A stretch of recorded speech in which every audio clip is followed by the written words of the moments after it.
Siyahim Dəmirov haqqında danışırıq. O, əyilməz iradə, əsl qəhrəmanlıq nümunəsi göstərərək adını tarixə yazdı.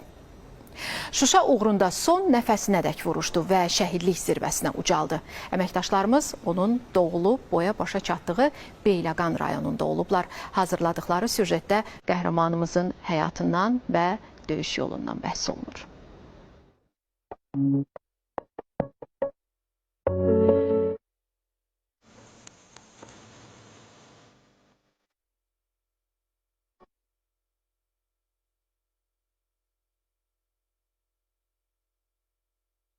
Vətənpərvər, cəsur, mehriban, qayğıkeş. Onu bu xüsusiyyətləri fərqləndirirdi yaşıdlarından.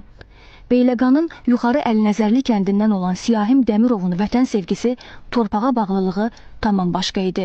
Deyirdim, görəsən bu qədər çətin işin arasında bu bizə nə qədər vaxt ayırır. Hər dosta, tanışa, nə qədər ailə üzvlərinə mehriban olsa da, qayğı göstərsə də, bir o qədər də öz ətrafına, dostlarına çox qayğıkeş idi. Onun nəysə mən problemi deməyə ehtiyac yox idi. Sanki elə bir özü hər şeyi başa düşürdü. Siyahim Dəmirov 2014-cü ildə hərbi xidmətini başa vurduqdan sonra orduda könüllü olaraq fəaliyyətini davam etdirir. Top komandiri kimi xidmət göstərir. Xüsusi təyinatlı qüvvələrdə kurs keçir. O, Aprel və Tovuz döyüşlərində iştirak edir. Vətən müharibəsində Füzuli, Cəbrayıl, Qubadlı, Zəngilan, Kəlbəcər və Şuşa uğrunda döyüşlərdə savaşır. Siyahim Dəmirov Şuşanı fəth edən ilk hərbiçilərdən olur. Daşaltı əməliyyatı zamanı xüsusilə fərqlənir.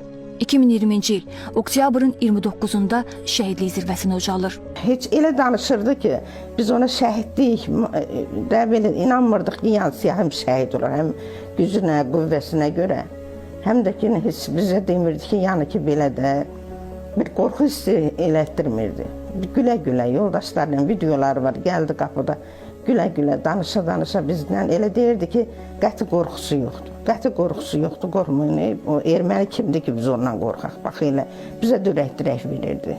Siyahim Dəmirov ailəsinə, xüsusilə də atasına çox bağlı idi. Bugün Dəmirovlar ailəsində Siyahim kimi atasının da yoxluğu görünür. Siyahim onun yuxusuna gəlmişdi, dedi Siyahim deyə ki, ata gələndə yanıma gələrsən. Onu şəhid olanda da atasının şəkli onun sinəsindən çıxmışdı. Ona görə ata dözə bilmədi onun dərdinə. Siyahim kimi oğlum toyun görmək mənim ən gözəl arzularımdan biri idi.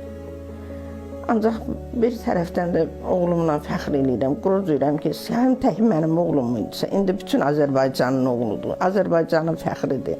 Bəli, Azərbaycanın fəxr etdiyi qəhrəmanımız Qarabağ ordeni vətən uğrunda, şücaətə görə, Şuşanın, Xocavəndin, Kəlbəcərin azad olunmasına görə medalları ilə təltif olunub.